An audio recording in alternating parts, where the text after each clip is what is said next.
All right. Good afternoon. Thank you for coming to this talk on Friday afternoon. It's a very distinguished speaker. It's our honor to have Professor C. Mohan from IBM, and also is part of the Tsinghua University as well. Let me give a very short, brief introduction. Dr. C. Mohan, originally from India. He's an IBM fellow at IBM Alameda Research Center. Also a distinguished visiting professor, Tsinghua University. He's also an American fellow of National Academy of Engineers. Also ACM fellow, IEEE fellow, many awards. If you are a database person, you will know the best conferences include SIGMOD, VRDB, and getting awards from both places. He is also Indian National Academies of Engineer, a fellow of that. So he has achieved everything an engineer wants to achieve. It's too strong a statement. It is. It's a fact. And he also a IBM Master of Innovator. Okay, and with over 50 patents. He originally started research in database, had many inventions, many impacts on IBM and the industry. Since this is not a database station, I will not go into the details. He's currently focused on blockchain, big data, and other related technologies.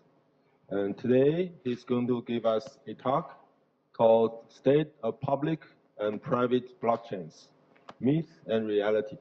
So without further ado, I give the floor to Dr. Mohan. Thank you, Leon.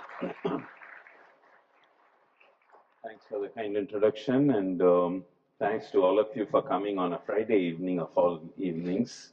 I'm sure you could have done something more interesting probably than coming and listening to a talk.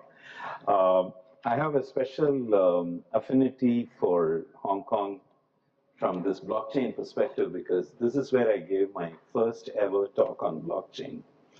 It was originally to be in the Hong Kong University of Science and Technology, but then, thanks to a friend here who had planned to go there but couldn't in the last minute, he made me give a talk at the Chinese University of Hong Kong before the one in HKUST. So anyway, that was April 2017. And since then, I've gotten invitations like crazy all across the globe. Last year alone, I gave the talk, different versions of it, in 11 countries. And in most countries, many talks, not just one talk. So, you know, considering that I spent a lot more time in the database area and I've done more things where I'm, you know, very proud of my algorithms and this and that, I never got this many invites in such a short span of time. This is crazy, and I haven't done that much in this space. So, so in fact, I've worked in this area only for about 2 years plus now, and IBM has been active for a bit longer than that. So I wasn't there at the beginning when IBM got into the blockchain game seriously, and I'll give you some of the history here. The URL that you see for which there's a QR code, that's an important one in case you want to follow up, because you find lots of PowerPoints and links to videos of not only talks, but even panel discussions and so on. For those of you from mainland China, if there is somebody here, you need to use VPN to access bulk of the materials. It's on Facebook, you know, YouTube, and places like that, Google Drive, and so on. So even this URL won't take you anywhere if you are not using VPN, if you're sitting in mainland China. And you will find that even with the same set of slides, if I give the talk twice, it's guaranteed that I won't say the same thing. So for that reason also, if you find the topic of some interest to you or you want to tell other people about it, it's useful to go look at more than one videos of my presentations. And you'll also find me arguing like crazy with a Turing Award winner in September in Heidelberg. This is Silvio Micali, who's at MIT, who has got a company now called Algorand. And he's a believer in public blockchains, and I don't believe in public blockchains. And so that's why the title has public and private. And I'm going to diss public blockchains a lot. I think it's all pretty impractical, but the whole world has gone crazy with it, and there are all sorts of myths associated with why they are good and so on. And so you'll see me arguing about this with Silvio Micali at the Heidelberg Laureate Forum, which was in September. So anyway, let me get on with the rest of the presentation. You will find that if you look at the slide numbers, some numbers will be absent. That's because I've hidden a bunch of slides. So when you get hold of this PowerPoint, you can look at the hidden slides by going into the edit mode. If you do it in the slideshow mode, you won't see some of those slides. So I don't have the time to cover all the material, and that's why I do it this way. And so I have this ever-growing file into which I keep adding new slides, and I hide them or not hide them based on what I want to focus on in any given presentation. So as probably most of you know, this whole blockchain phenomenon took off with the publication of a paper by a mysterious person on Bitcoin, and that's now about 10 years ago. And so there are, of course, and that was based on this concept of public blockchain, which I'll get into, and there are many myths associated with it. So my goal in this presentation has been, ever since I started giving it in Hong Kong back in April 2017, to educate even people who are not necessarily technical people about what's the big deal with all this blockchain technology. And for the technically oriented people who might or might not have had exposure to blockchain at all, or they do know stuff about blockchain, still have something here that they can take home or think about or argue with me. I love to take questions, so feel free to interrupt me. You don't have to wait till the end to ask questions. And so I will, of course, emphasize the practicality of private blockchains or the permissioned blockchains, in contrast to the permissionless or the public blockchains that have been around for now 10 years. I'll also talk about how things have evolved since the origin of Bitcoin and such, and give you some amount of background information on what sort of use cases are being worked on, and how real is all this stuff and things like that. I will try to relate this to database way of doing things and why performance is so much worse with the blockchain way of doing business, even the private blockchain. Public, of course, is far worse in terms of performance and scalability. And so you need to, in any given use case scenario, figure out what it is that you are interested in covering or emphasizing in order to decide whether you should use a blockchain system or go with traditional ways of doing things like distributed databases, transaction processing systems, and so on. My own background is, as Leon said, in the database area. I've spent 37 years at IBM. I just had my 37th anniversary on December 28th, working in IBM research, working with products, and so on. And even my PhD thesis at UT Austin was in the database area with Avi Silberschatz. So, and my lab, by the way, IBM Almaden Research Center is in San Jose, California, is where relational databases and SQL language and all that came from. Ted Cord was my colleague when I joined 37 years ago, and he retired a couple of years later. But the guy who was the remaining guy on SQL, originally there were two people, one guy died early. Don Chamberlain retired only in 2008 or so, and he's also one of the fathers of XML query language, XQuery. So our lab has a huge history, not just me, but a whole bunch of other people in terms of our contributions to the research community as well as the technology community in the database arena. And so, as a result, we have lots of, you know, ways of doing our work that brings a different perspective than what somebody just like that got excited about this new technology and the person doesn't have any background in traditional ways of doing business. So I will try to emphasize that, but tomorrow if you come to the presentation in the conference, I'll try to emphasize some of the other aspects that I won't get to talk about today. And I'll also try to cover a bit about different systems that are out there, the ones that are listed there in green. At this point, the situation is pretty chaotic in terms of the number of systems that are out there and the fact that there are no standards, not even at the conceptual model level. At least in relational arena, when relational systems were initially being worked on, System R in my lab, this is even before I joined, so it's like 40 plus years old. And Ingress was being worked on by Stonebreaker and company at UC Berkeley. The languages were different. SQL at IBM and at Berkeley it was Quell. But at least the underlying conceptual model was the relational model as espoused by Ted Codd. Whereas in the blockchain world right now, especially the private blockchain world, not only are the APIs and such different between the different systems, but even the underlying conceptual model, there is no commonality as such. Even a core kind of commonality is not there.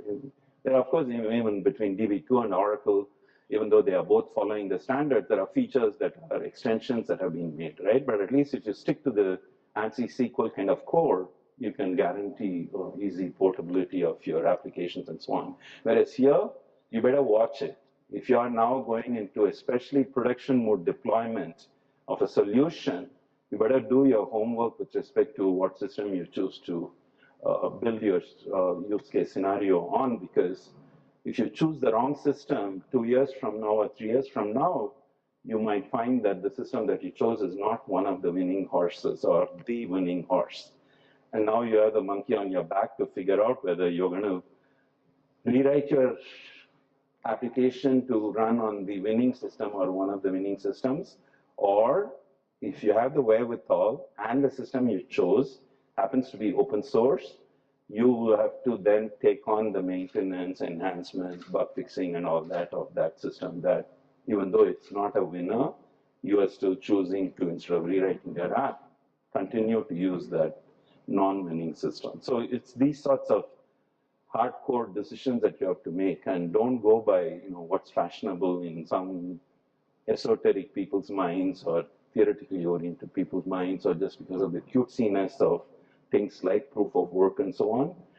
It's a royal waste of energy and such, the way this whole proof of work nonsense happens, this mining and all this.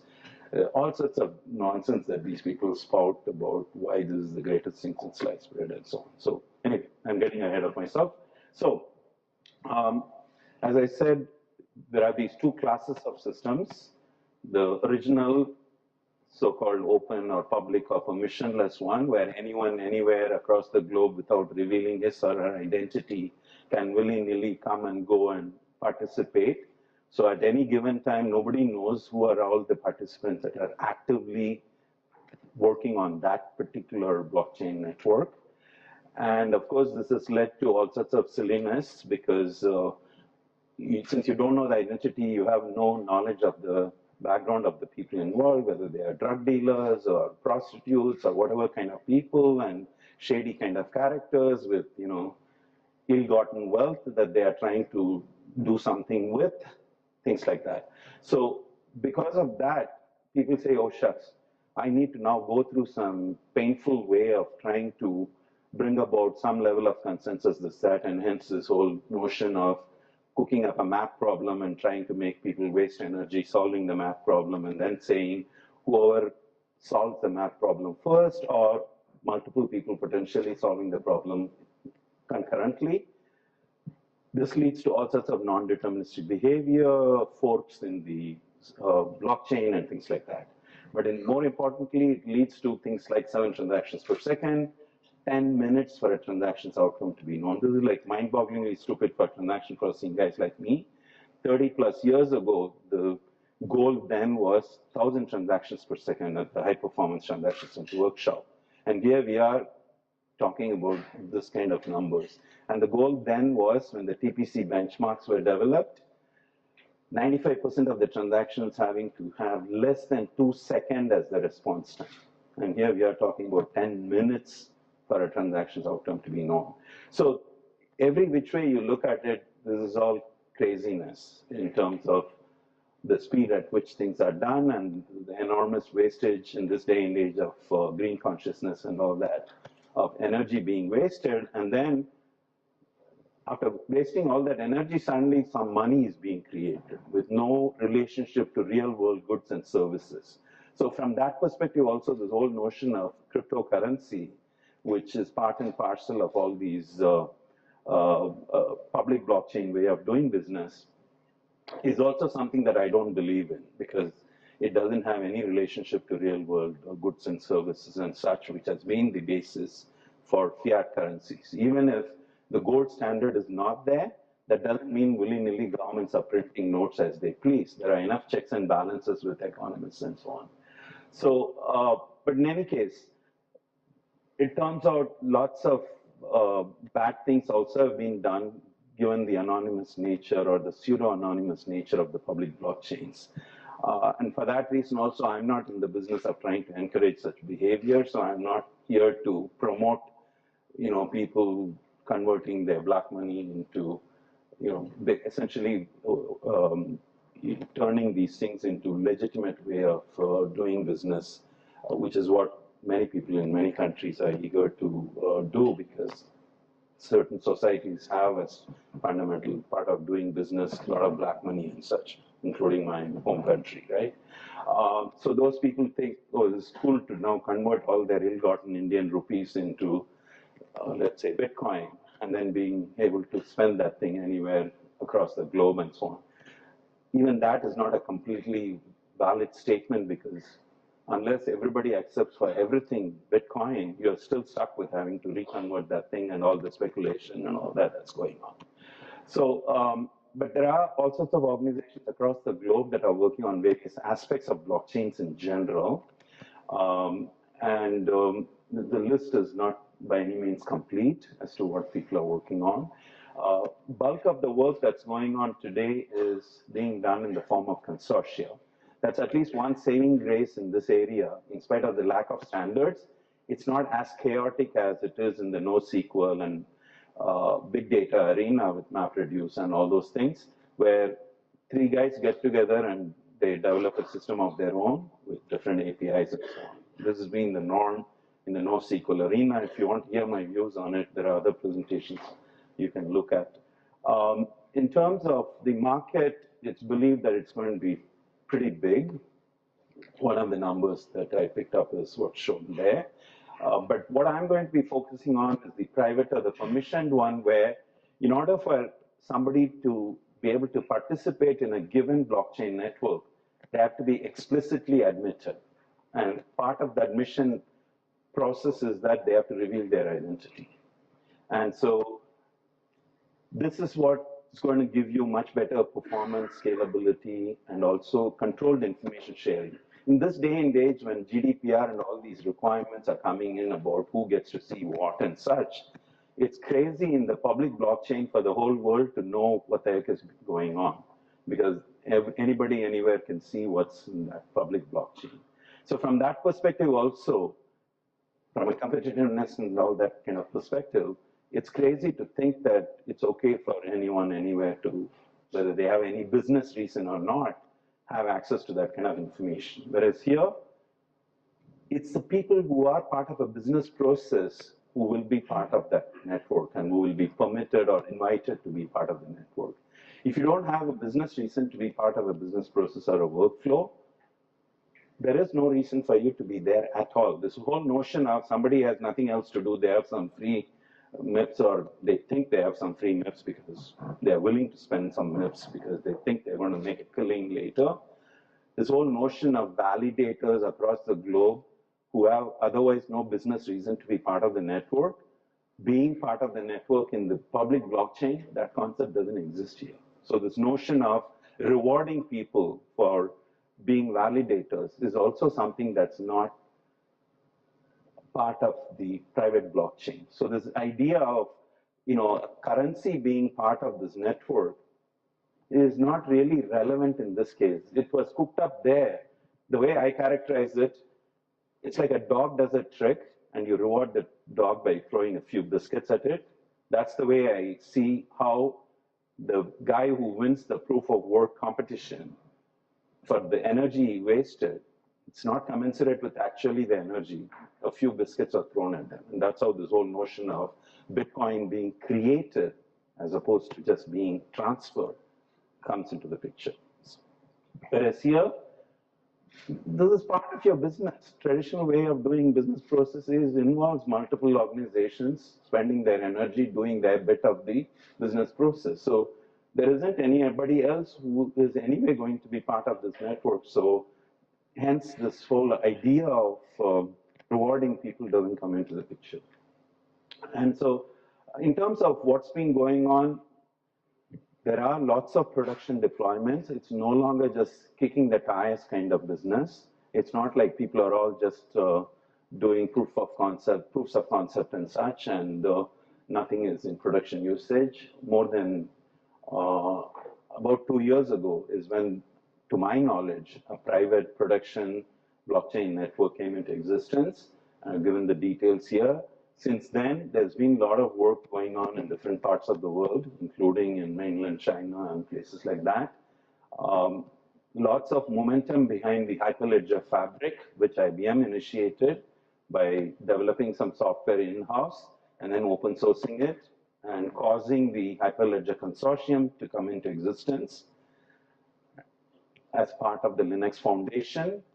And since then, there are many companies that have chosen to come out with blockchain as a service offerings based on the fabric, including Oracle most recently, for instance, with its release of what's called the Oracle Autonomous Blockchain Cloud Service, which was announced in October 2017, but they didn't release it till August of last year. Whereas IBM has been making an offering, blockchain as a service offering, for quite a while now. And also there is the effort of the Enterprise Ethereum Alliance, which is turning the public version of Ethereum into a private blockchain. And there are also other things that are going on that I'll talk about a bit later, even a benchmarking effort to come up with standard ways of comparing different systems, sort of similar to Transaction Processing Council benchmarks in the database arena. In terms of standards, things are still being very gradually worked on. There is no real standard at this point. ISO guys are working on it, IEEE guys are working on it, as well as the W3C guys. They all have groups of people staring at things. If you look at, sorry, I'm pressing the wrong button. So, for instance, the IEEE guys have focus on various use case scenarios like Internet of Things, agriculture, connected and autonomous vehicles, and even the electric power grid and things like that. So you'll see lots of application areas, not necessarily financial industry kinds of areas being worked on.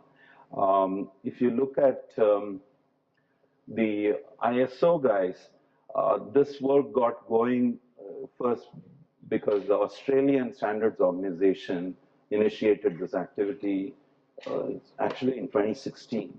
But they still haven't put out anything. There are still a bunch of working groups which are focused on things like taxonomy and ontology, legally binding smart contracts, and also digital asset custodians and interoperability and things like that. So it's an active area for those of you who are students or researchers or even startup kind of people to work on things that could lead to lots of innovations and products and papers and theses and so on. The way I characterize the current state of affairs, a few systems are being released. It's like the relational database arena was 40 years ago when Oracle, DB2 and such had come out. But there were lots of issues with respect to how to effectively use the system, when to use what feature and things like that. Much later is when things like index advisor, partitioning advisor, and all these kinds of tools and such were invented. And of course, newer features like referential integrity and triggers and so on got introduced, stored procedures and such. So think that way, and then you'll understand that this arena is ripe for a great deal of innovation and technology development to be done. So in that sense, it's a great area to be in. In terms of jobs, there are lots of jobs. I'm not going to talk to every slide. I'll let you go offline, go look through these slides. Some of these jobs I find are not that exciting because they are focused on this very flaky thing called these public blockchains, cryptocurrencies and such. And you've seen already lots of hand-wringing going on with people having lost money and things like that because they kept thinking that the price of Bitcoin will keep going and reaching the moon kind of, forever be happy and make money. And it's like winning lottery. I tell people, if you believe in gambling, be my guest and go take part in this. Otherwise, stay away from all this BS of speculation and such that's associated with this stuff. In terms of projects, in the US, of course, there are lots of projects going on, but even in Europe, there are many European Union projects on blockchain via this program called Horizon 2020. And these are hyperlinks that you can go look at various projects that are going on. In terms of the myths, you already heard me, talk about many of these things. But if you go to some of these conferences, and I've gone to a few of them, in San Francisco especially in the first half of last year, it's as if I'm in a different world when I'm in the midst of these people who are all great believers in all this public blockchain and everything. They think, guys like me are nuts, that we don't see the value of all this, that they are the ones who know how the world is going to be transformed dramatically, and they, throw around all sorts of things like providing trust in a completely trustless environment. Give me a break. What is this whole business of trust in a trustless environment? Who are these random people who can validate transactions when all you have done with Bitcoin is, if I'm trying to transfer to Leon 5 Bitcoins, all that the silly thing does is, it figures out at the time I'm trying to do this, do I have at least 5 Bitcoins? And it also makes sure that the same 5 Bitcoins don't get transferred to somebody else, the so-called double spend problem. They don't even ask the question, why the heck am I trying to give him money at all? Presumably because he provided some services to me. That's not even modeled as part of this whole network. Only the money part is hung up on. How am I guaranteeing through any of this validation business that in fact whatever service or goods he gave me are satisfactory? Why isn't that part of this whole network? I haven't understood this notion at all. And things get hairier with smart contracts and such, where there are many more things that will be accounted for. But the original Bitcoin didn't go anywhere beyond just this notion of ensuring that what you're trying to transfer is in fact something that you have, and that you don't get to transfer the same thing more than once. Everything else they think is irrelevant. And I'm like, this is so stupid. Yeah, it's kind of cutesy from an algorithmic perspective. So there are fringe people who are theoreticians, as well as the young people who think, the world is all messed up with fiat currencies. Governments are manipulating the, conversion rates and all that. Like some people say, China is artificially keeping down the value of the RMB. Give me a break. What is happening with all these cryptocurrencies? There's speculation up the wazoo. So it's not like there isn't anything bad about this thing. So don't tell me that the whole world is going to adopt just one cryptocurrency and thereby eliminate all the problems with multiple currencies. Guess what? In the linguistic arena, people thought, let's fix the world's linguistic problems. by coming up with this one language that the whole world will adopt. And guess what happened there? No, it didn't take off. What's that language? Esperanto, right? How many people speak Esperanto or use Esperanto on a daily basis? So this is the same kind of silly thing that a lot of the cryptocurrency people have been claiming. You know, the libertarian kind of people who thought that all the ills of society with fiat currencies would be removed if you all begin to use Bitcoin. And we already know there are a gazillion of these cryptocurrencies, so much for that being a single thing and replacing all the other madness of the world, or they thought. So there's a whole bunch of other things that I won't dwell on, but I'll let you go look at it. There's also this notion of, oh, don't keep on the blockchain sensitive information. Keep it in a separate database. People don't know enough about real databases to know that just because you deleted something from a real database, it's not like that's gone forever from the face of Earth. Guess what? It's in the recovery log. The recovery log is no different from the blockchain data structure in a blockchain system. So unless you vacuum clean the recovery log, just deleting something from the main database doesn't mean that it's gone for good. So the same logic applies here. Yeah. Can you elaborate on off-chain versus on-chain? Well, basically people say, oh, sensitive things like social security number and such, don't keep the actual value on chain in the blockchain, but instead stick it into a real database, take a hash of that value and put that hash in the blockchain. Suddenly they go from why distributed is good, multiple copies are good, to this half-assed way of doing things, which is the age-old way, centralized database, not even distributed database, which is this place where you keep the real thing, and then you distribute like crazy in the blockchain, the hash of that thing. So if somebody mucks around with that thing illegally, all you'll get to do is discover the fact that what is now shown as the real thing is not in fact the real thing, because when you compute its hash, it doesn't match what's in the blockchain. So what? Now you lost the ability to get hold of the original real thing. But at least in the blockchain or replicated database arena, if you have multiple copies and not all the copies are messed up, you will still be able to get at the original value. But by having this off-chain thing, by the way, even if you replicate that off-chain thing the traditional way, guess what? Once somebody screws it up, that screwed up version will get replicated. So all the copies will now be the messed up version, not the way in which the blockchain tries to protect that from not happening, right? So in that sense, people very casually throw these things because they're not getting into the details. The devil is in the details with all this. And so that's why I said, you know, some of us who have spent our lifetime working on these things, recovery, locking, and, you know, failure tolerance and all that, and know more about real databases, have a hard time, you know, seeing all this thing being casually talked about in the community, where people don't know what they are talking about when they compare these two kinds of systems. Okay, anyway, so let's, also this whole idea that, this idea of creating your own tokens or currencies and going through this initial coin offerings as different from initial public offering is considered good, because it says, oh, now ordinary people can actually be the source for funding. This is the crowdsourcing, they say.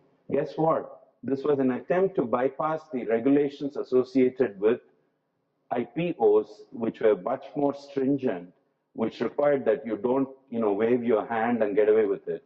Whereas people that got away with the ICOs, until the screws got turned on, at least in the US by the various agencies, just had some, you know, PowerPoints and PDF files, and then they waved their hand and said, give me money and I'll do this, that, and so on.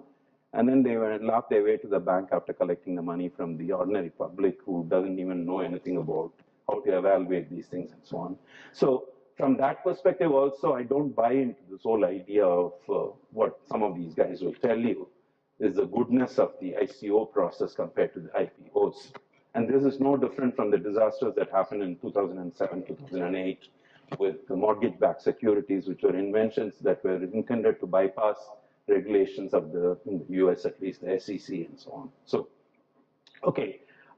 There are more slides that you can look at that go into some of these myths and the responses that various organizations like McKinsey and such have put together. This just shows you how, Bitcoin guys were only worrying about this money transfer business and why that's a dumb thing to solely focus on. You should also focus on this other aspect of this whole life cycle of what's being done. This goes into more details about how Bitcoin works, the idea of how money gets created and how, transfers are accomplished and why it's such a lengthy process and so on, and how it leverages public key and private key, and how the identity of a person is basically an address. And so if you lose your private key, it's like money is all completely gone from you. It's as if cash is stolen from you. And guess what? Unlike in the real world, you have nobody to complain to because you kept the identity and all that secret anyway. And by the way, this whole notion of this whole thing being completely distributed is bogus because it turns out bulk of the people's money is kept in exchanges. Guess what? Exchanges are no different than, other than in the name, compared to banks. Bulk of the money is actually in a centralized way held. So if these exchanges go kaput, you lose all that money too. Or if you keep it yourself in your own private wallet and you lose your private key, you are messed up also. So who are you going to appeal to now? Because you thought you were eliminating all the middlemen and centralization and all that, and it's for the masses all to communicate with one another in a totally distributed way, blah, blah, blah. This is all the song and dance you'll hear from people who promote all this. So anyway, okay, let's get on. So in terms of the technology, by the way, it's all not completely new when Nakamoto wrote his paper.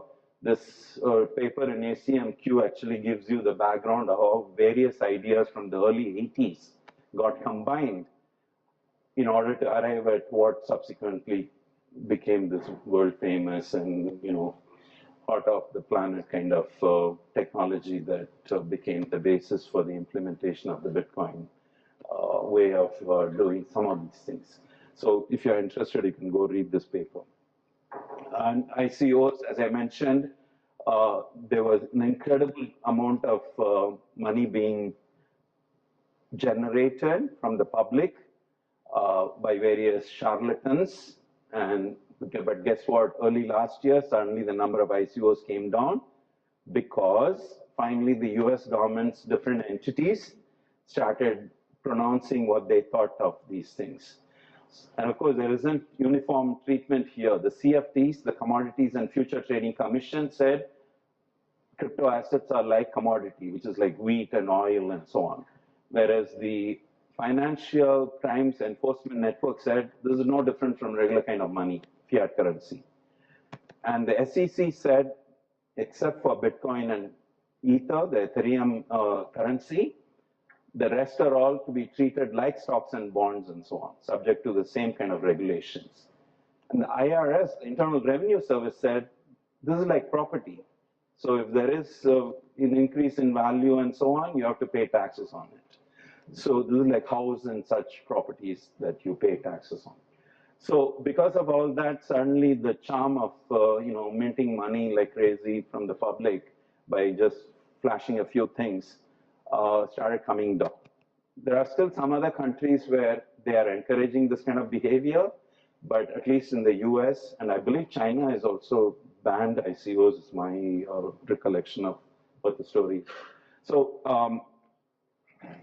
and then you have a Nobel laureate like Paul Krugman, who has said this whole business of cryptocurrency is like setting the world back by 300 years. Guess what? Even in India, tiny kingdoms and all that had their own currency. There was a reason why over the centuries, the concept of central fiat currency has come in within countries because of the chaos that reigned before that.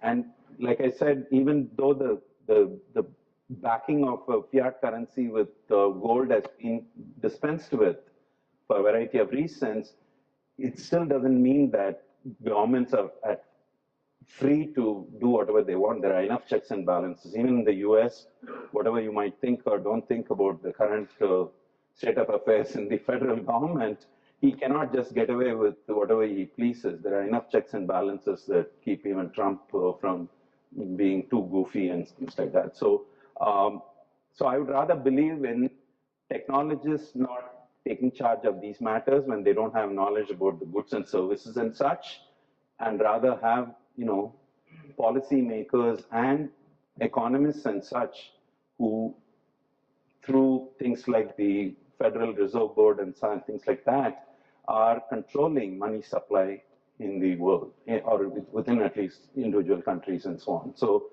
it's important, and even in a country, even in a place like Europe, across countries there is control of this by the Central Bank of Europe, for instance.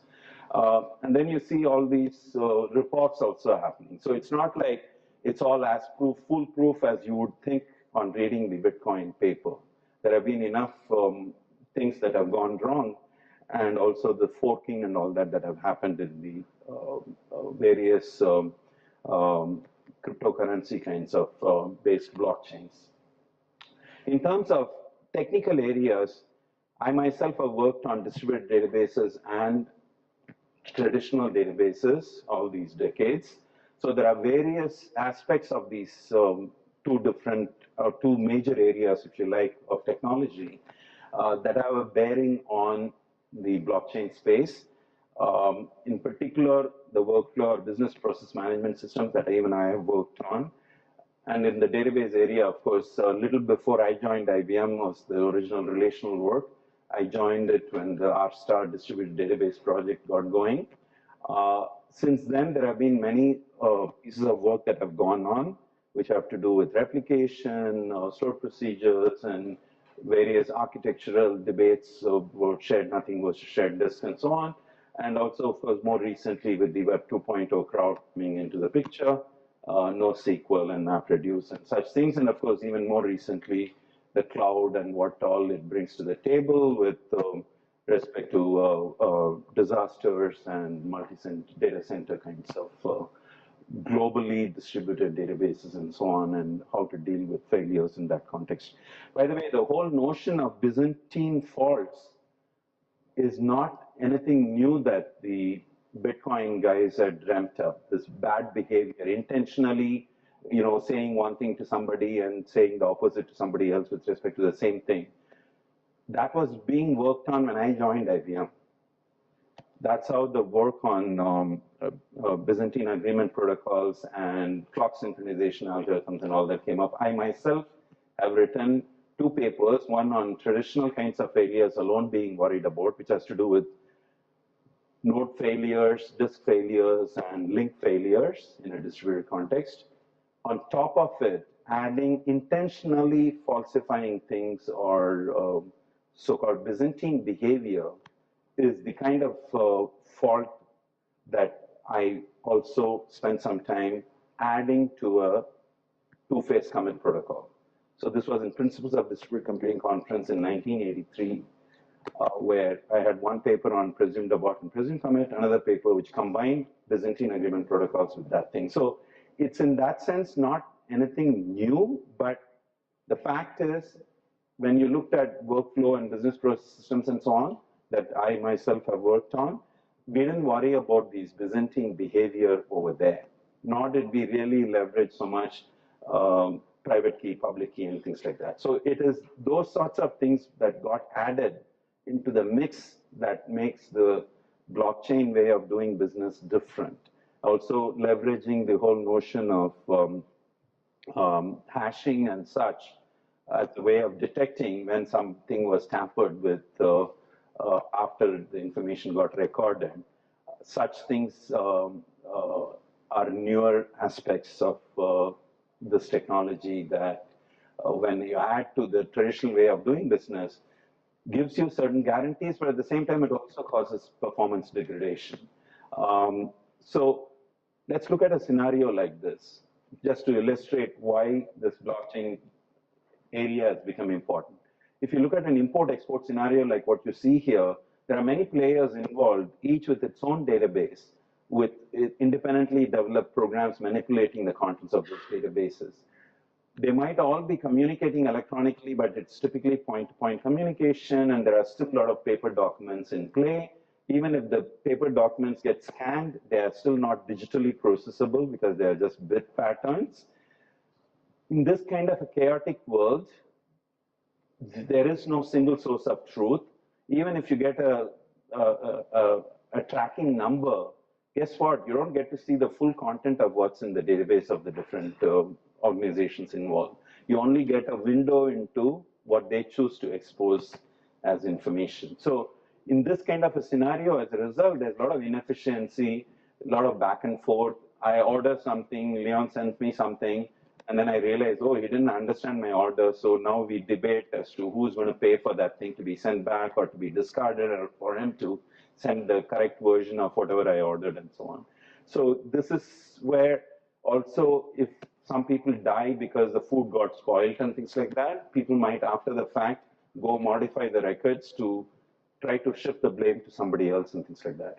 It's in this kind of a chaotic scenario that we want to bring about a more orderly way of doing business, whereby there is a single source of truth. So that's what the blockchain way of doing business brings to the table. Why? Because you run the same database in all the nodes. The programs that make changes to the database are all jointly developed, the same set of programs, the so-called smart contracts and such. And of course, these parties have to sit around the table to agree to what will be the content of those programs. What are the semantics of when different state transitions are permissible and things like that. This has to do with the assets that you are managing using the blockchain. The assets could be purely digital assets, which are like music recordings, videos, and so on, or digital representations of physical assets like packages, food ingredients, or components of cars and such things. So the state transitions are, if you take the example of a diamond, the diamond gets mined, then there is this big rock, you now polish it, and then you split it into multiple smaller ones, and then you might sell it in bulk, and then you sell it in retail, and then somebody buys a single diamond, mounts it on a ring, and presents it to his girlfriend, right? This whole transformation that's going on, you talk about who is allowed to do those transformations, under what conditions, whose agreement needs to be arrived at before the transformation is allowed, and you record all these things. And so it's that aspect, including things like Merkle trees and private key, public key, and authorization that lets certain organizations do certain things with respect to these state transitions, and individuals within those organizations being allowed to perform certain blockchain transactions. The blockchain transactions are these state transforming kinds of transactions. And so it's this aspect that brings with it a more careful, coordinated way of doing things that sets this apart from the traditional chaotic way in which things are being done. Okay? Yeah, sure.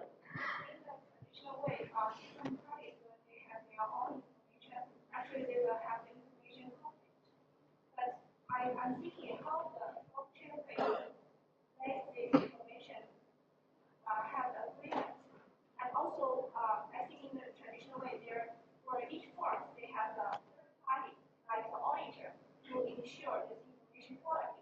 But for the blockchain, when different parties, they have this agreement on the same information, how do we trust this information?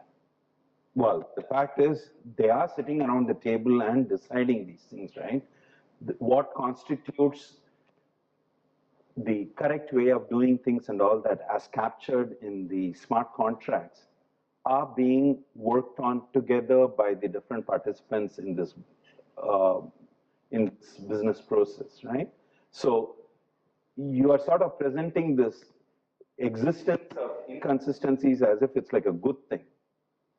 In the traditional way of doing business, it's actually a bad thing. So what we are trying to avoid here is the chaos that exists today, where there can be actually discrepancies with respect to the same item in different people's databases. That's not a good thing. We don't want to preserve that. You made it sound like you want to preserve that in the blockchain way of doing business. No, we won't. We would rather not have the chaos that exists today with respect to who records what and how much of consistency is there. This is what has been the source of business for all this heterogeneous data integration and so on. We create a problem and then we try to fix it, whereas this blockchain way of doing it is trying to avoid the problem from the beginning itself. And there is no magic here. So the way I talk about it normally, you have the chaotic way of doing things that, as depicted here, and now you're going to go to this better way of doing things. Guess what? It's not like you just roll in this new piece of software and suddenly the whole world will be a better place. You actually have to sit around the table and figure out how you're going to move from this to that. So the migration is not an easy thing to do unless you are starting out on a brand new application that didn't pre-exist. Then you can choose to start from a clean slate and implement this new thing. But for stuff that already exists, if you want to now move to the blockchain way of doing business, there is some hard work to be done.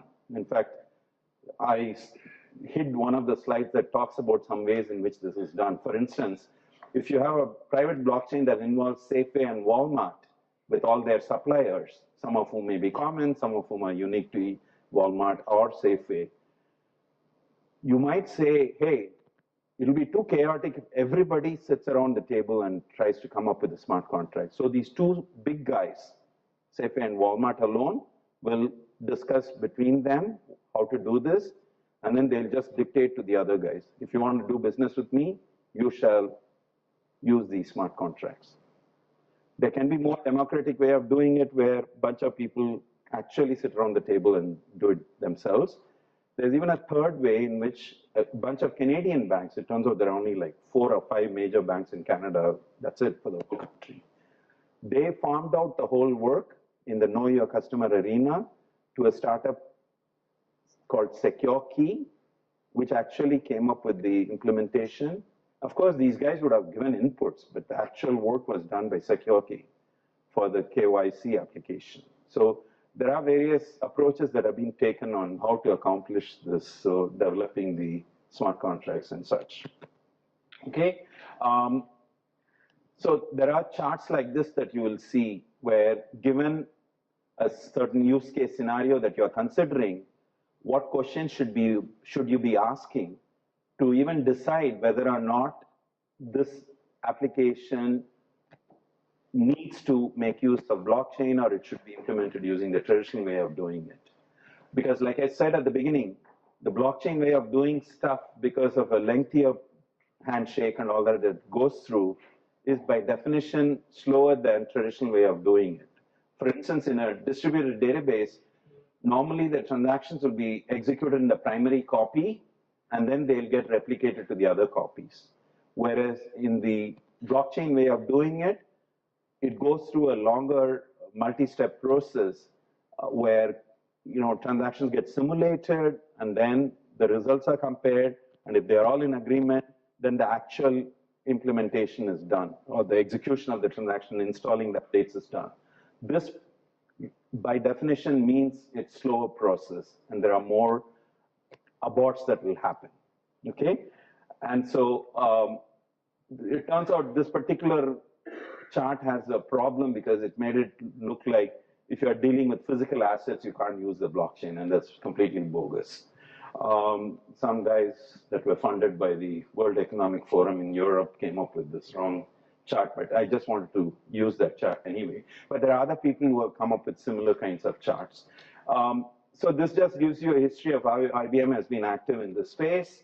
I already mentioned some of this. This is the IBM Blockchain as a Service offering, which runs on the IBM Cloud, and it has as its base platform the Fabric, on top of which there is this additional tooling called Composer, which again IBM developed originally and then contributed to open source and made it part of the Hyperledger Consortium.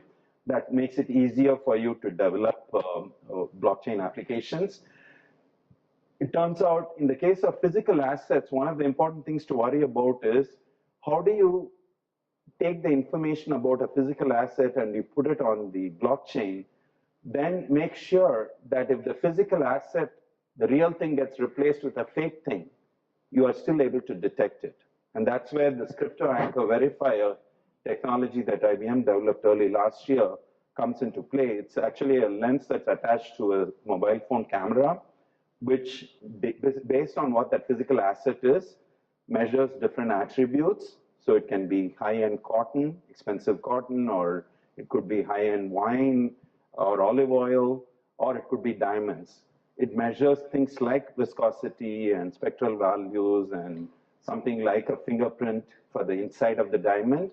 Think of it as an X-ray, whatever. And you record these things on the blockchain. And then if somebody does a substitution and you remeasure these attributes, then in most cases you will see a mismatch. This is again approximate matching, because if it's a mango whose weight you are using as this crypto anchor, over time, because of chemical changes, the weight can change actually. So you have to do approximate matching as a result based on the specifics of what this physical object is. So this is where AI-ish kind of technologies come into play here, okay?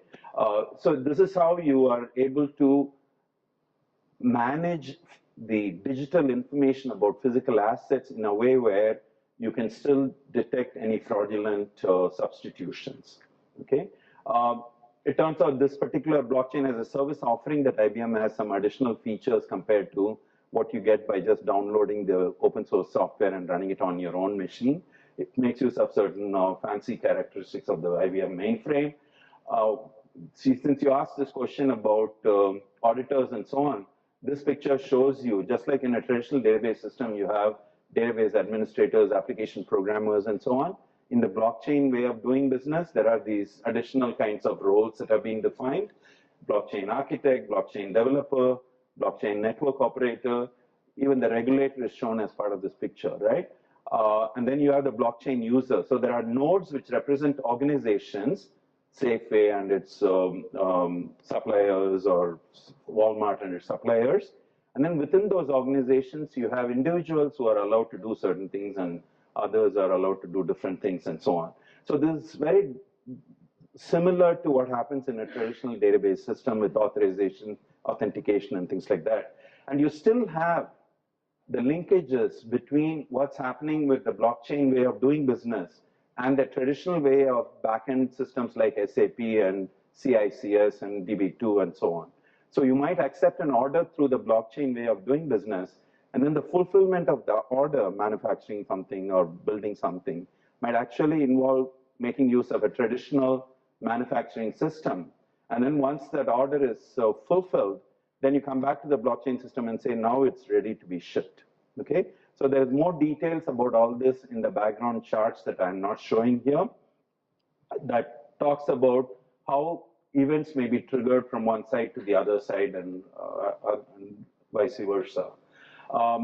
Here, this composer tooling that I said that runs on top of the fabric allows you to, in a more systematic way, design the conceptual model for a use case scenario. You have to decide who the participants are. So there's a participant registry, what the assets are you're going to manage using the blockchain, what the operations are you can perform on the asset, like splitting the diamond, selling it in wholesale, and so on. And so this is what then lets you also describe what the transformations are and what's the logic behind the transformation. What's a smart contract or the implementation of a blockchain transaction? Whose approvals are needed for you to go forward with executing a blockchain transaction? It's when you think like this that you will see more clearly the distinction between all this mumbo jumbo that's mumbled in the case of public blockchains versus the more systematic way in which this has been looked at in the private blockchain. There are many use cases. I won't dwell on them since I'm running out of time. IBM worked with Walmart in China on the food safety area. This has now become a full-fledged product and things like that. There are many more players working with IBM on this. The idea behind all this is to track more carefully what got produced where and got transported where and what went into making what and so on, so that if something does go wrong, some people die or whatever, you can do more targeted recalls than mass recalls. This is true of even things like seat belts not working or brakes not working and things like that. In the past, we have had mass recalls because people didn't have more precise information about what went into making what and things like that. And then, of course, in the global trade digitization, IBM worked with the world's largest shipping company, which is Maersk, and that is also something that has become a full-fledged product now called TradeLens. A joint venture was formed between Maersk and IBM. There are many other societally good kind of areas where blockchains have been leveraged or being in the process of leverage that has to do with even recycling and energy, even in the area of home or grown energy, if you like, with solar panels and all that, contributing back to the grid and things like that, tracking that, or even the carbon credits and such things. In terms of technical areas, here is a paper that was published in Sigma 2017 by the National University of Singapore and their colleagues elsewhere. This has to do with characterizing what the major things are that are going on in a blockchain system, how the blockchain itself is managed, what protocols are there that determine who gets to add a block of transactions into the existing blockchain. By the way, in contrast to the public blockchains where forking and all that can happen because it's a non-deterministic approach, in the private blockchains, they don't allow for forking because it's a very deterministic algorithm that's used to decide who gets to add a new block of transactions. And also with respect to the smart contract execution, there are many differences with respect to the language in which you can write the contracts, what constructs you are allowed to use. For instance, the same contract will execute in parallel on multiple bases. So things like access to the current time and where the moon is and so on are not allowed because that can cause different instances of that same transaction to wind up getting different answers. So in order to have deterministic behavior, there are many restrictions that are placed, especially in systems like Ethereum and Bitcoin. Ethereum is a more general one to talk about, really. And so this is not a simple matter of, just using any odd programming language to write your contracts in. And then, of course, with respect to the database system that's used to track the assets themselves. By the way, many people incorrectly think just because Bitcoin guys did something really dumb, where they didn't keep the current balance of anybody that was in the state database. There was no notion of a state database. Each person had his or her own wallet. But with respect to the rest of the world, all they got to see was the whole blockchain. So every time, let's say I'm attempting to send him 5 Bitcoins, at that point, all the nodes go through this lengthy process of from time 0 of that blockchain, looking at all the transactions that involve me and figuring out as of this time I'm attempting to send him 5 Bitcoins, what my balance is. It's reconstructing the whole history. This is mind-bogglingly stupid. They don't maintain the current state of affairs. Whereas if you look at things like Hyperledger Fabric, there is a state database which is separate from the blockchain data structure itself. In the state database, the latest states of all the assets are kept track of. If you want, you could even keep the history of the asset state transformations in the state database itself. But today, at least in the Fabric, it's not being done. It keeps only the latest state. But the history is kept in the blockchain. Of course, if you go into the log of that state database, it has the history. And so you could even reconstruct it from there. Yeah. Can you clarify about the consensus layer, whether the consensus layer will be existing in the private blockchain as well, or because I see it's a very simple one that's being used. This is a general picture, by the way. This is not specific to the private blockchain.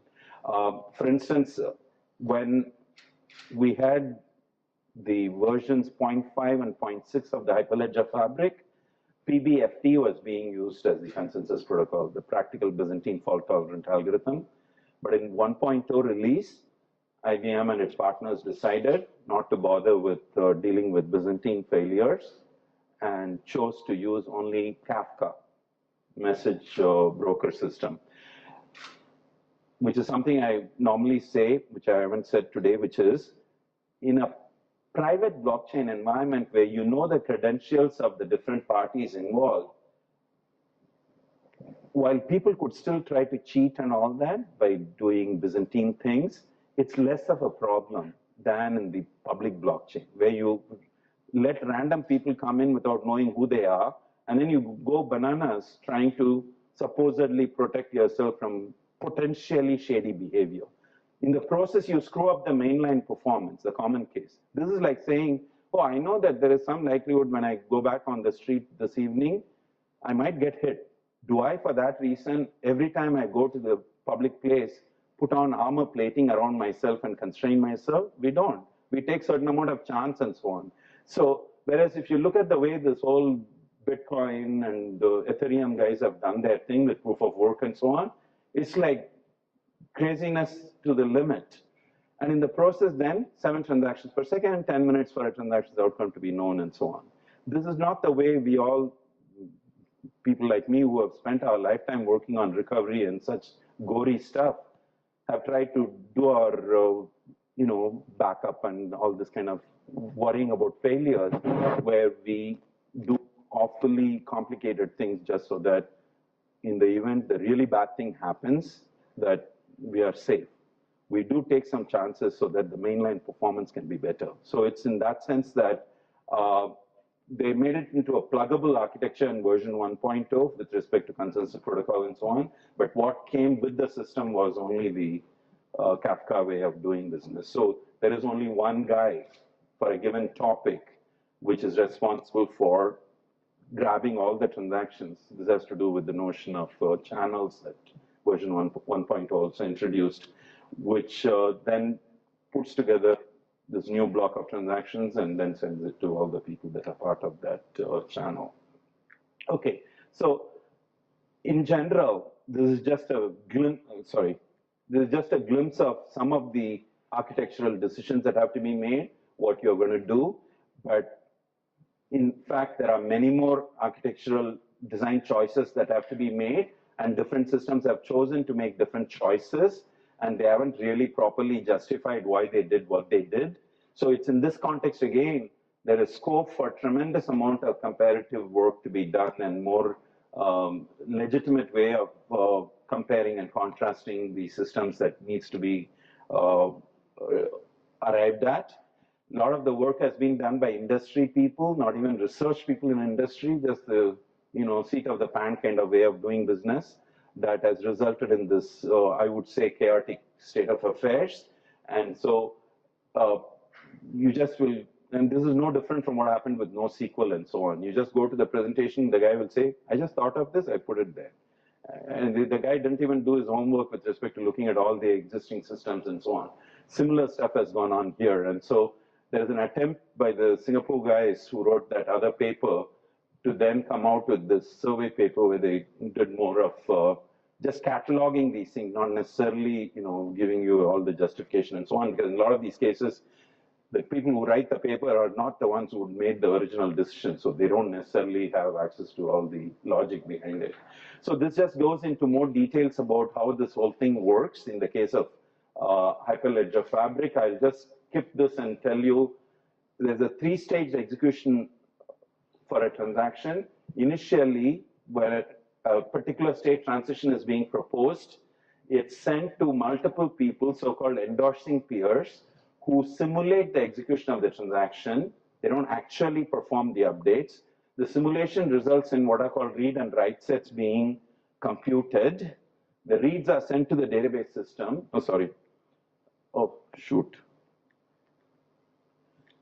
The reads are actually sent to the database system, but the writes are trapped by the Hyperledger Fabric layer. So this is what's called optimistic execution of transactions in traditional database literature. During the execution of this smart contract, reads and writes are performed. Other smart contracts might be invoked and such. But ultimately, when control goes back to the invoker of the smart contract or the blockchain transaction, that determines the ending of a blockchain transaction. Ideally, what we want to see is the blockchain transactions execution being equated to a traditional database transaction. But today, because they've chosen to use all these half-assed NoSQL kind of database systems, which don't even have multi-step transactions in them, they artificially constrain themselves by serializing a whole bunch of stuff because they don't have full-blown locking and recovery and transaction concept as in ACID transactions in the underlying database systems like the NoSQL system like LevelDB or CouchDB, for instance.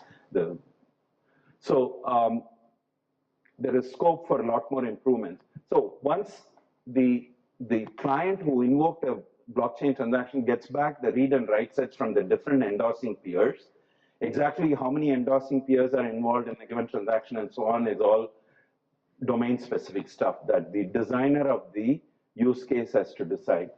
If things match up, meaning the read and write sets are okay and so on, enough of the approvals as needed have been obtained, then the whole information is packaged up and sent to the ordering service, which is the one that collects many such transactions, forms a new block of transactions, and then ships them to all the guys now. And what they then do is check whether for the items in the read set, the state is still the same, meaning no new changes have happened in between the time of simulation and step 3. If nothing has changed with respect to the read set items, then without re-executing the smart contract, they take the write set items and dump it into the database. This is a successful execution of a blockchain transaction because validation succeeded because the states which determine what the rights will be, that will be the items read from the database. And also there's one more thing. When you invoke the blockchain transaction, you can input some parameters to that invocation. Those won't change because they're coming from the external side. As the smart contract executes, it's doing reads. And so whatever is being read from the database, if it hasn't changed, then without re-executing the contract, you can take the rights that were determined during simulation and then you dump them into the database. So all this is done without these guys communicating with one another. This is all dependent on that determinism assumption that I said, which is part of this way of doing business. There are more details that I'm not getting into right here, but it is because of this lengthier procedure that if two transactions got simulated in parallel and they are doing some conflicting thing, the simulations will succeed, but then at the time of validation, the first transaction in the sequence will succeed, possibly, but definitely the subsequent one, if the first one succeeds, the subsequent one will fail because that guy would have modified an input that was read by the second guy, but originally they both read the unmodified version of the data, but in the sequential ordering, which is determined by the guy who produces the new block, you are now going to get into some failures. So this is what makes it very hard. Yeah. Are there any limitations that the number of endorsing peers, meeting peers, Not really. I mean, that's up to the designer of the use case scenario as to what but in general, remember, these are not some random nodes. This is like the priest asking the groom and the bride, are you willing to marry each other? And then they say yes, and then he says, okay, this marriage is now valid. It's along those lines. This is not anything to do with failure tolerance, This depends on the semantics of whatever that state transformation is that you're about to do as to who all need to agree to that thing. There might also be some kind of an auditor kind of person, but typically it's only the people who are actually party to this transaction. Because China just published a new legal regulation for blockchain data. Oh, okay. Obviously, you want to be part of it. Right. Well, I mean, like I showed even before in that roles and so on, the idea of regulator being part of the picture is something that's valid. Even auditors and such are a part of it. There's even a notion, depending on which system you look at, in the case of one of the systems, which is R3 Corda. They even have the notion of witness and so on, which is like a real world notary public kind of person being part of the transaction. So depending on the use case, various aspects of the way in which things are being done in the real world might get reflected in the blockchain way of doing it. I'm not again getting into this, you know, the whole history of how it happened with Hyperledger Fabric, for example. While the public guys think that, you know, anybody anywhere can look at what's happening in a public blockchain network, guess what? In the private blockchain network, what was part of the original design was considered bad, which is once you are admitted to the party, you got to see everything about all the transactions within that private network. They said that's not good. Yeah. So they said, you know, you want to now, if in a network you have Walmart and Safeway and all their suppliers, Walmart doesn't want Safeway to see what all traffic it's generating with its suppliers because that's competitive information. So that's why the notion of channel was introduced, which allows you to do subsets of the participants and form a channel amongst themselves. And the blockchain and the state database and all that that are associated with these different channels are completely disjoint. Okay, so anyway, there are more details here about the blockchain data structure and the state database and a couple of some simple-minded indexes that are provided get into the blockchain data structure itself. At this point, this is all pretty chaotic stuff. This is not a real database, just a sequential file. So this is a bad way of going and digging through this crap to discover historical stuff and doing analytics and all that. And also, if this database is not even a full-blown DBMS, but it's all these half-assed NoSQL ones, to do analytics, you have to extract the data from here and shove it into a warehouse and do analytics. This is like age-old way of doing business. That's not the currently popular thing. We have hybrid transactional analytic processing where within the same database, you want to do both OLTP and OLAP. And that's the topic of my talk that I'm giving also concurrently with this one. We have worked on that kind of stuff that also, you know, other companies have worked on like HANA and so on, SAP. So there are many reasons why, you know, various improvements can be done here. This is about the Caliper project. There is all this history about Ethereum and how the Ethereum way of doing business was a generalization of just managing one thing called the Bitcoin that was part of the Bitcoin network. So to their credit, Ethereum guys introduced the notion of smart contract and generalized the concept of the blockchain being used to manage more assets than just a cryptocurrency. But what was still bad about Ethereum was the fact that it's still based on proof of work and all the bad things about identity not being worried about and things like that. And this is the reason, oh, sorry, I'm going the wrong way. This is the reason there has been this effort to introduce the enterprise version of Ethereum, which is the private version of the public Ethereum that I talked about at the beginning. There are more details here. Go look at my other presentations. This now gives you some of the history I've already mentioned about how the fabric has evolved. Meanwhile, R3 Alliance, which caused this CODA to come about, was a bunch of banks and such financial institutions. So as part of their conceptual model of their system, they hard-coded certain aspects of financial way of doing business. Things like bond contract, cash contract, and things like that are part of their conceptual model itself. Whereas Fabric is a more general purpose blockchain system where there is no built-in cryptocurrency, for instance, but you can implement such things using the functionality provided. And then there is also Intel that has worked on, in the context of Hyperledger, the consortia. The attempt of these consortia is not necessarily to come up with a single standardized way of doing business. So in the Hyperledger, they are encouraging multiple kinds of systems to be developed, which are not necessarily compatible with one another. Enterprise Ethereum Alliance also has taken that route more recently.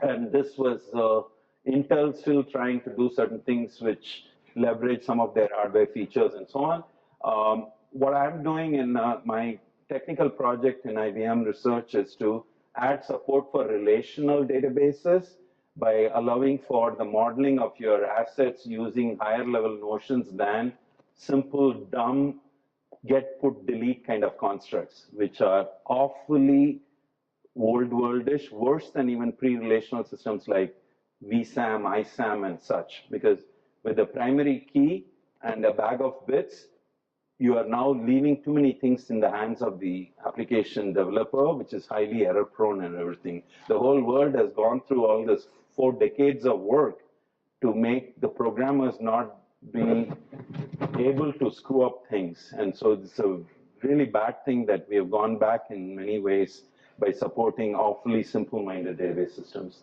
And there are lots of topics that one could work on, and that should have been obvious from many of the things I've already said. There are more details here.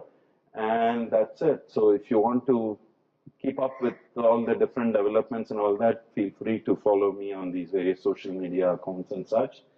I keep revising these presentations, and as I said, there are a lot more detailed slides in the deck. I didn't obviously show 133 slides, so feel free to tell your friends about it also. All right. Thank you very much. Let's give Professor Mohan a big round of applause. Thank you. So we have a few more minutes. Maybe we can even extend a few more minutes because Professor Mohan is here, and afterwards we can talk offline as well. Sure. Any questions? Hi.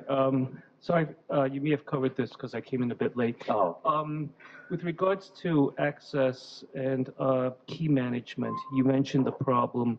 Let me ask you, has there been any significant improvement in this area? Because you mentioned the problem of somebody losing the key. Right. But there's also the problem of somebody who has unauthorized access to the key. Well, so I would say that's not germane to this topic per se. So, I personally know very little about that space in any case, and I don't believe there is anything special that even other people have done in this context.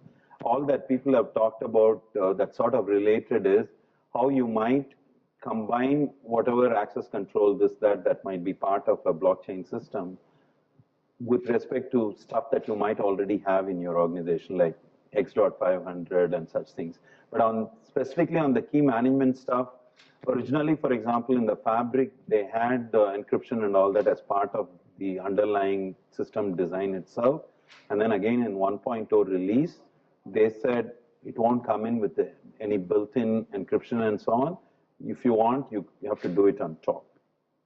So to some extent, I guess they are letting any other things that you might have in your organizational setup to deal with keys and so on be the ones that you rely on, rather than all those sorts of things being built into this yet another new kind of software package that comes out. Good evening, sir. I have a number of questions. Okay. Okay. So you focus quite severely on the blockchain structure, but if you look at distributed ledger technologies, you've got other players such as IOTA and Nano or Ryblocks who give a much greater throughput of transactions. Why? Wait. Say those things again? So you focus on blockchain. Yeah, no, that part I got. Yes, but you've got other players like IOTA and Nano. What are those things? IOTA, it's the DAG-based distributed ledger technology, while Ryblocks is the one that's based on block lattice structures. Okay, So but what is fundamentally different? I mean, I was in Changsha actually a few weeks ago, and one of those guys from France came and talked about this DAG thing.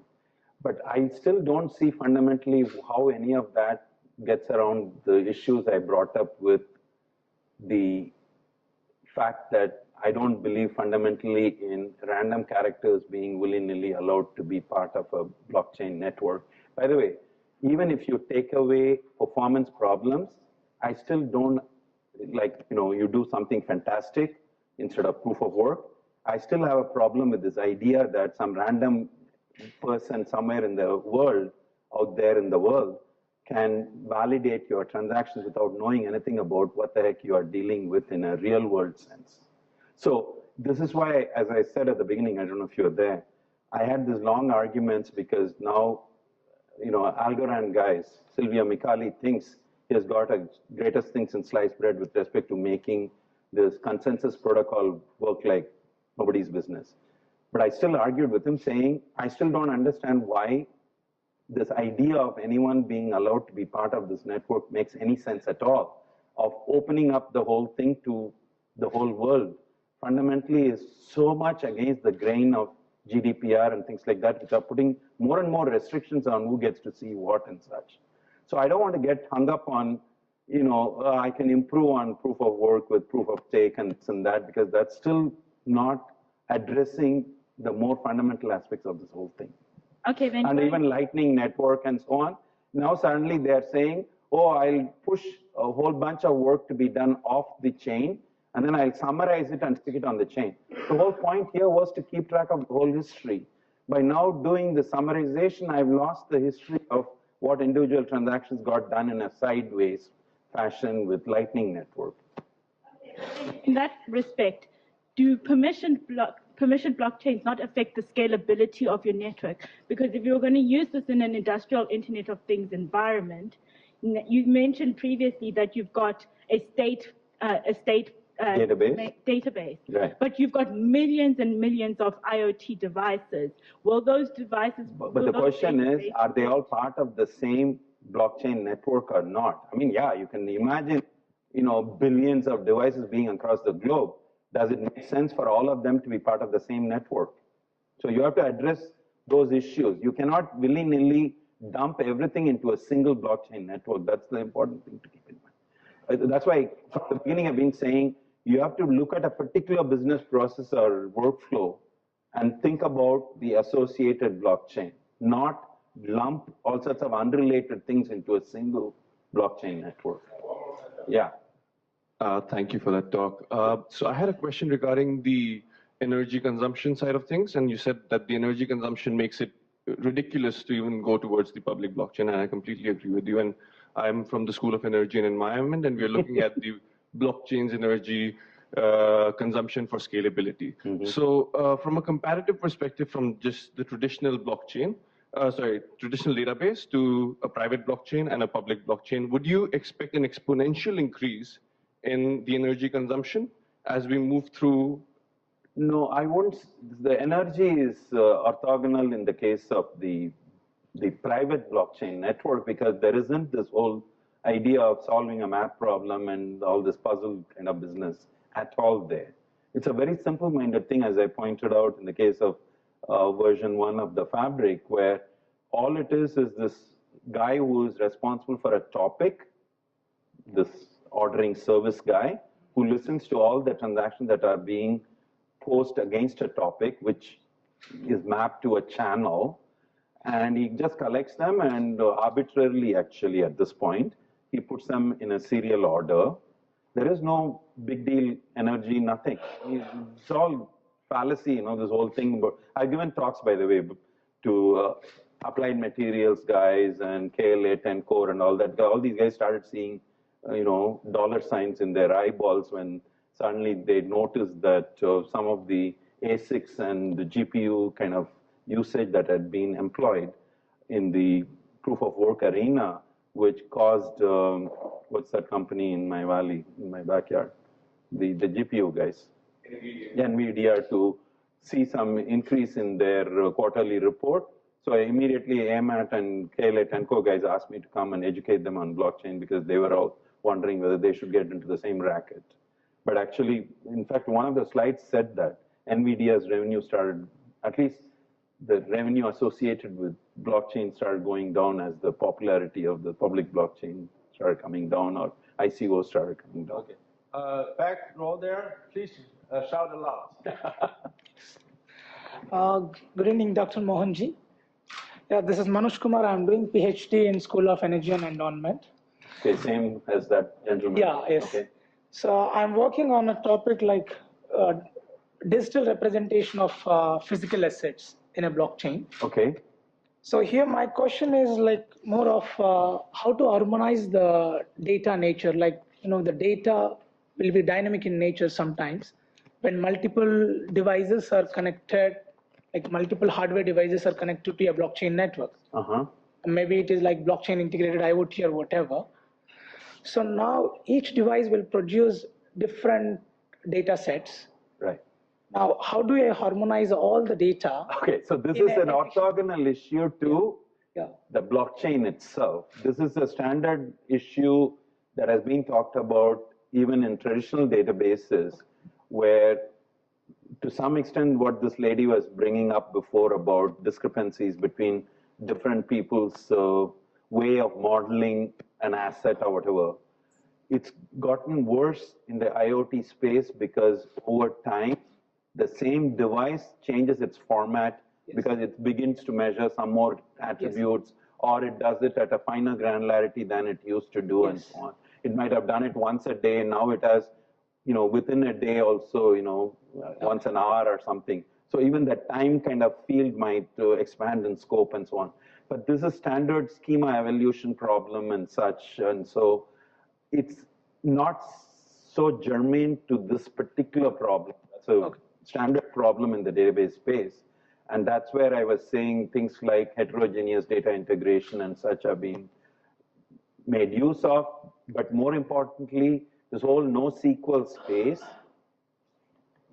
the reason for their emergence was because of the so-called schema chaos or no schema kind of situations, unstructured or semi-structured kind of data problems that came from even more mundane things like the way if you looked at LinkedIn changed over the decades, over the decade or so it's been around.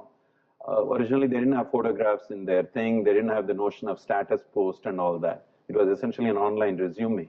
Over time, they've mimicked many of the Facebook features, and this has caused their schema to change. So, of course, XML was at one point thought of as a way of dealing with these things, but now JSON is considered like the ultimate thing in this case and so on. So, but all that is in many ways completely orthogonal, but in a way, as I said, the blockchain data structure itself is a gobbledygook at this point. It's pretty crummy to have to make sense of what's there. But one of the things that you would have noticed if you had carefully looked, and I flipped through it fast, is that one of the standardization efforts is now to standardize the schema for the blockchain, the file itself. Okay, the file. I forget now whether IEEE is doing it or ISO is doing it. P24, I think IEEE is doing it. Yeah, so there are things like that that are going on, but in many ways, those are like database issues, really. But here it's unfortunate that it's a sequential file into which a whole lot of pretty random stuff is being thrown in. And of course, that will vary from one use case scenario to another and all that, from one asset to another asset and things like that. Will this have a scalability issue? And it's not a scalability issue so much as evolving smart contracts and so on. This is no different from whether you look at stored procedures or abstract data types and such, or any software for that matter. Over time, there are different versions of these things that will come into existence. We already support, by the way, the notion of different versions of the smart contract being there.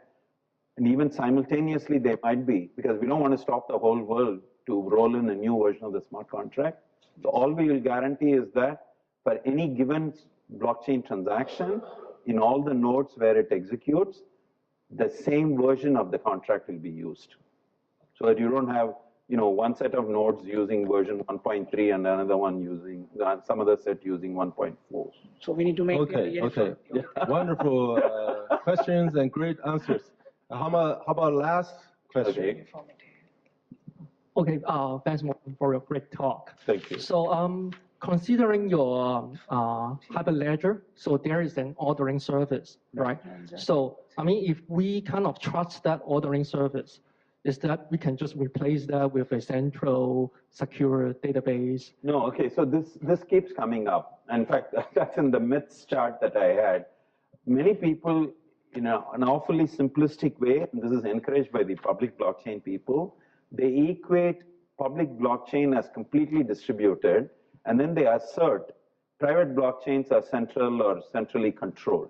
This is totally bogus, because even if it runs on the cloud, even if it runs on the IBM cloud or the Oracle cloud, it's not like IBM or Oracle has anything to do with what the heck goes on there. This is no different from any random set of people across the globe using AWS to do their work. Just because it's being done on AWS, that doesn't mean that it's all centrally controlled by AWS. And all that this ordering guy is doing is, he's not passing any judgment. This whole notion of ordering the transactions, people attribute too many things to it. It's not being done with any kind of smarts or anything, except that in the case of the public blockchain, there is actually an incentive for them to screw around with it, because there's this notion of incentive and different transaction costs and so on. So they do some silly thing there, but fundamentally, it is not rocket science there as to what they are doing. They are not trying to minimize the number of transaction aborts and things like that, which distributed transaction systems used to worry about when it came to deadlock resolution and so on. So we can take this offline, but in general, too much is made of the fact that there is some trust and all that. It's really not doing anything. In fact, it doesn't even look into the read set and write set, by the way. So in that sense, maybe the word order is not the best word, because two meanings. One is transact on something other people want. That's one meaning, right? That's order. No, that's not what this is. This is just producing a sequential ordering of the meaning of the word parallel simulated transaction. That's it. But some people might comprehend order means giving authority. No. Neither of those meanings really. It's just producing a sequentialization of what things happened in parallel in the first stage. That's all. Yeah, I mean, like I said, if you go listen to some of my other talks, you'll hear me whining about all sorts of other aspects of this whole thing, where there's tremendous amount of confusion, because rarely do private blockchains even get discussed in fora like this, because everybody and his uncle only keeps hearing about. In fact, when I go to these other conferences where I feel like I'm in some out-of-the-world kind of place, they don't even bother to distinguish between the two. When they say blockchain, they are all thinking only public blockchain. Thank you so much. I think you have, okay, must be a quick one. Okay, you just now you list 11 area. You use the blockchain technical in 11 area. Do you think the blockchain can use what area?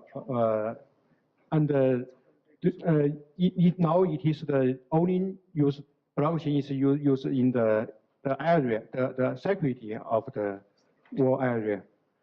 Wait, I'm not sure. You said 11? Another question is, now you know the Chinese government forbidden the ICO. The ICO is forbidden in China, and do you think it will has a good development in the Asia, the ICO? Yeah, in general, I don't believe in this ICO thing as an unregulated way of people just, ripping off the public, uninformed public, similar to what happened with mortgage-backed securities, where all sorts of hanky-panky happened. I think the Chinese government loves Dr. Mohan. Thank you. No, but I mean, even the US government, as I pointed out at length, the SEC, the IRS, and so on, have now declared basically ICOs need to be regulated. So now there is this notion of legitimate ICOs. People are eager to point out that theirs is not one of those unregulated. Thank you, Professor Mohan. Thank you. Another round of great applause. Thanks for staying around on a Friday evening. Yeah. I think we are blessed to have a world-renowned speaker on blockchain who has been an expert in database and information technology for many years. consider that we were blessed to have this opportunity. Now let's have Professor Huang, who is director of this Institute of Advanced Study, who sponsored this wonderful talk. Yeah.